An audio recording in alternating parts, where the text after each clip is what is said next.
আসসালামু আলাইকুম ওয়া রাহমাতুল্লাহি ওয়া বারাকাতুহু। প্রিয় দর্শক শ্রোতা মণ্ডলী, দূরে এবং কাছে, দেশে এবং প্রবাসে যারা আমাকে ভিডিওর মাধ্যমে দেখতে পাচ্ছেন, শুনতে পাচ্ছেন, তাদেরকে আন্তরিক ধন্যবাদ জানিয়ে আজকে আমরা অত্যন্ত গুরুত্বপূর্ণ একটি টপিকস নিয়ে ভিডিও করছি। ভিডিওটির শিরোনাম হলো পাইলস কেন হয়, পাইলস বা অর্শ ভালো করার ঘরোয়া পদ্ধতি কি কি। পাইলস কেন হয়? কোষ্ঠকাঠিন্য, দীর্ঘমেয়াদী কাশি, মূত্রথলির অসম্পূর্ণতা, গর্ভ অবস্থা, মলদ্বারে ক্যান্সার এবং দীর্ঘ সময় ধরে নিয়মিত দাঁড়িয়ে থাকার সমস্যা থাকলে এই পাইলস হতে পারে। পাইলসের লক্ষণগুলির মধ্যে মলদ্বারে ব্যথা, রক্তপাত এবং মলদ্বার ফোলাভাব অন্তর্ভুক্ত।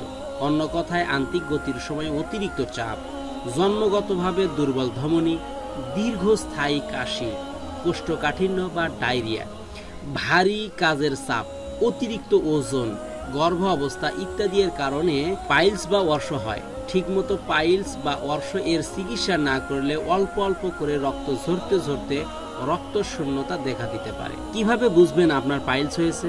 মলত্যাগের সময় ব্যথাহীন রক্তক্ষরণ, চুলকানি বা অস্বস্তিকর জ্বলন, মলদ্বারে ব্যথা, মলদ্বারের বাইরে ফোলাভাব বা প্রসবের সময় বেদনাদায়ক রক্তপাত ছাড়াও আরও যেসব কারণে বুঝবেন যে আপনার পাইলস বা অর্শ হয়েছে সেগুলো হলো মলত্যাগ করার সময় অল্প বা বেশি পরিমাণে রক্ত যাওয়া, কাটা কাটার মতো অনুভূত হওয়া, মাথা ধরা বা মাথা ভার ভার মনে হওয়া, গুহ্যদ্বারে যন্ত্রণা বা টাটানি হওয়া, গুহ্যদ্বারে ফুলে যাওয়া বা জ্বালাপোড়া করা, কোমর ধরে যাওয়া, কোষ্ঠকাঠিন্য হওয়া, কোষ্ঠবদ্ধতা অনুভূত হওয়া।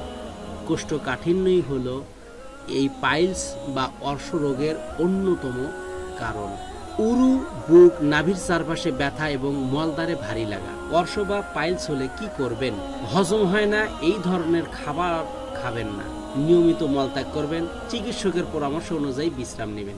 অর্শ বা পাইলস প্রতিরোধের উপায়। এখন পাইলসের জন্য নানা ধরনের চিকিৎসা বের হয়েছে। পাইলসের সমস্যা কতটা গভীর তার উপরে ডিপেন্ড করে চিকিৎসা দেওয়া হয়। কখনো কখনো শুধু ওষুধে কাজ হয়, আবার কখনো কখনো পাইলস বা অর্শ সমস্যা এতটাই বেড়ে যায় যে অপারেশন ছাড়া আর কোনো উপায় থাকে না। তবে পাইলসের সমস্যার জন্য কিছু কিছু নির্দিষ্ট টটকা বা ঘরোয়া পদ্ধতি আছে যেটা খুবই উপকারী। সেগুলো হলো মূলার জুস।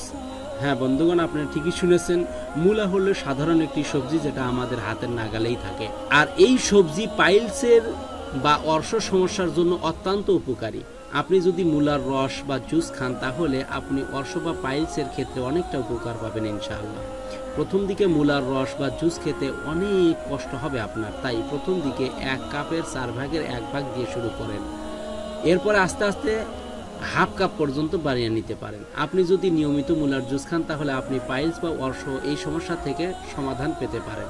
প্রিয় দর্শক শ্রোতা মণ্ডলী, এই ধরনের সুন্দর সুন্দর ঘরোয়া টিপস পেতে আমাদের চ্যানেল সাবস্ক্রাইব করে আমাদের সাথেই থাকুন। পরবর্তীতে কি ধরনের ভিডিও আমাদের কাছে আপনারা চান সেটা কমেন্টের মাধ্যমে জানিয়ে দিন। আর এই ভিডিওটির মাধ্যমে যদি আপনি উপকার পেয়ে থাকেন তাহলে অবশ্যই শেয়ার করতে ভুলবেন না। লাইক তো করবেনই, আপনার একটা শেয়ারের মাধ্যমে অন্য কোনো ভাই বোন যদি উপকার পেয়ে যায় তাহলে অবশ্যই আপনি এর যাজা পাবেন। হয়তো হতে পারে এই একটা শেয়ারই আপনার নাজাতের জরিয়া হতে পারে। আল্লাহ রাব্বুল আলামিন আপনাদেরকে ভালো রাখুন, সুস্থ রাখুন। দেখা হবে অন্য কোনো ভিডিওতে। ততক্ষণ পর্যন্ত আপনাদের কাছ থেকে বিদায় নিচ্ছি। আসসালামু আলাইকুম ওয়া রাহমাতুল্লাহি ওয়া বারাকাতুহু।